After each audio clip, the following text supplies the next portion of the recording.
దినమెల్ల దేవుని దయలో దేవుని కృపలో మనల్ని కాచి కాపాడిన దేవుని స్తుతించి నిద్రపోయే ముందు ఈ వాక్య ధ్యానం చేసుకుని పడుకోండి. యెషయా 58వ అధ్యాయము 11వ వచనం. నీవు నీరు కట్టిన తోట వలన ఎప్పుడునూ ఉబ్బుకుచుండు నీటి ఊట వలన ఉండెదవు.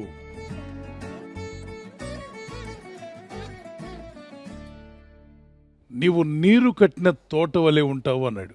గార్డెన్లో అనేక రకాలైన మొక్కలు వేస్తాం. ఆ మొక్కలు పచ్చగా ఎదగాలి అంటే ప్రతి గార్డెన్కి అవసరమైంది ఏంటంటే నీరు. ఒకవేళ నీరు లేదనుకోండి, ఎలాంటి గార్డెన్ అయినా అది వాడిపోతుంది, పాడైపోతుంది. వాటికున్న జీవాన్ని కోల్పోయి, సారాన్ని కోల్పోయి ఎండిపోయినట్టుగా పడున్నాయి. ఇక్కడ ప్రభు అంటాడు, నా యందు విశ్వాసం ఉంచిన మీ జీవితాలు, అంటే యేసుక్రీస్తునందు విశ్వాసం ఉంచిన మనము, మన బ్రతుకులు, మన జీవితాలు ఎలా ఉండాలట? నీరు కట్టిన తోట వలె ఉండాలని దేవుడు కోరుచున్నాడు. నీటి కాలవల యోరన నాటబడినది ఆకువాడక తన కాలమందు ఫలించే చెట్టు వలె ఉంటుంది. అది చింతపడదు, వాడిపోతానని భయపడదు, వేసవి కాలం వస్తుందని దిగులు పడాల్సిన అవసరం లేదు. ఎందుకంటే దాని వేర్లు నీటి ఒడ్డుకు తన్నుకుని ఉన్నాయి. మరి అలాంటి చెట్టుగా, అలాంటి గార్డెన్గా దేవుడు మీ కుటుంబాన్ని, అది ఫైనాన్షియల్గా, స్పిరిచువల్గా, మీ యొక్క ఆరోగ్య విషయంలో మీరు ఏదైతే అచీవ్ చేయాలని, సాధించాలనుకుంటున్నారో వాటన్నింటిలో కూడా ఒక నీరు కట్టిన తోట వలె ఫలించేడు కొమ్మగా మీరు ఉండాలి అంటే ఖచ్చితంగా ఈ విషయాలు మనం పాటించాలి. దుష్టుని ఆలోచన చొప్పున నడవక, అంటే దుష్ట ఆలోచనల ప్రకారం నడిస్తే గార్డెన్లో నీరు లేనట్టుగా ఎండిపోయిన మొక్కలా తయారవుతాం. పూత పట్టే టైంలో పూత రాలిపోతే రైతు చాలా బాధపడతాడు. చెట్టు అక్కడే ఉంటుంది, కానీ చెట్టును చూసి సంతోషించడు, కానీ పూత రాలిపోయిందన్న బాధతో ఉంటాడు.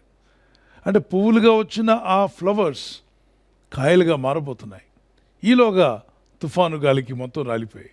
దేవుని పిల్లలుగా మన జీవితంలో కూడా నీరు కట్టిన తోటగా మనం లేనప్పుడు ఫలాలు వచ్చే సమయానికి పూత రాలిపోయినట్టుగా అనేక అవకాశాలను చేయిదాటిపోతూ ఉంటాయి.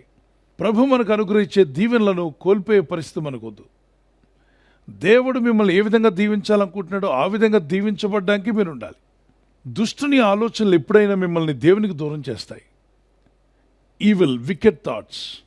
ఇస్కరియోతు యూదా యేసు ప్రభు వారికి దూరం అవడం గల కారణంలో మొదటిది దుష్ట తలంపు అంగీకరించాడు అతను.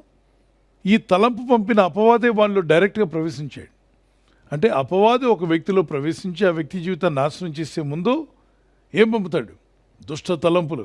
అందుకే దుష్ట తలంపులు వచ్చినప్పుడు ఒక వ్యక్తికి విరోధంగా, మీ కుటుంబస్తులకు విరోధంగా, మీ ఇంటి వారికి కానీ, మీ ఉద్యోగంలో కానీ, మీరు చదువుతున్న స్థలంలోనో ఎక్కడైనా ఒక దుష్ట తలంపు మీలోకి వచ్చిందంటే దాన్ని ఉండనివ్వకండి. పచ్చని ఒలివ చెట్టు వలె మీరు ఉండాలి అంటే, పచ్చని ఒలివ మొక్కల వరి మీ పిల్లలు ఉండాలి అంటే ఖచ్చితంగా నీరు ఉండాలి. నీరు దేనికి సాదృశ్యం? అనేక మార్లు పరిశుద్ధాత్మ దేవునికి సాదృశ్యంగా వాడబడింది నీరు. ఆ పరిశుద్ధాత్ముడు మన చుట్టూ ఉండి మనల్ని నడిపించాలి. ఆయన సన్నిధి మనతో ఉన్నప్పుడే నీరు కట్టినటువంటి తోటలా మనం ఉంటాం. దేవుని ఆత్మ సన్నిధి కలిగి ఉందాం. ప్రభు మిమ్మల్ని నడిపించి బలపరచునుగాక. ప్రార్థన చేసుకుందాం. ప్రభా, నీ ప్రజలందరూ కూడా నీరు కట్టిన తోట వలె ఉండాలని మీరు కోరుచున్నారు. నిన్ను నమ్మిన నీ కుమారుడు, కుమార్తె వారు బహుగా ఫలించాలని, ఆత్మీయంగా వర్ధిల్లాలని, వారు ఆత్మలో వర్ధిల్లొచ్చిన ప్రకారం అన్ని రంగాలలో వారు వర్ధిల్లాలని మీరు కోరుచున్నారు. ఆత్మతో, శక్తితో నింపుమయ్యా. నీ రాకడకు విని సిద్ధపరచమని అడుగుచున్నాను. ఈ లోకంలో ఉన్నప్పుడు నీ రాకడ పర్యంతము నీరు కట్టిన తోట వలె వీరి జీవితాలను దీవించమని, ఈ వాగ్దానం మా అందరి పట్ల నెరవేర్చమని, వాగ్దానాన్ని తీసుకుని ప్రార్థిస్తున్న వారందరినీ కూడా దర్శించి వారి జీవితాలను ఎండిపోయిన స్థితిని తీసివేయము నాయన. ఈ రాత్రి నెమ్మదితో పండుకొని సురక్షితంగా కాపాడబడినట్లుగా నీ అగ్ని కంచి వేసి మమ్మల్ని కాపాడండి. మీ చిత్తములో కొనసాగే కృప మా అందరికీ దయచేయమని యేసుక్రీస్తు పరిశుద్ధ నామములో అడుగుచున్నాను నా పరలోకపు తండ్రి, ఆమేన్.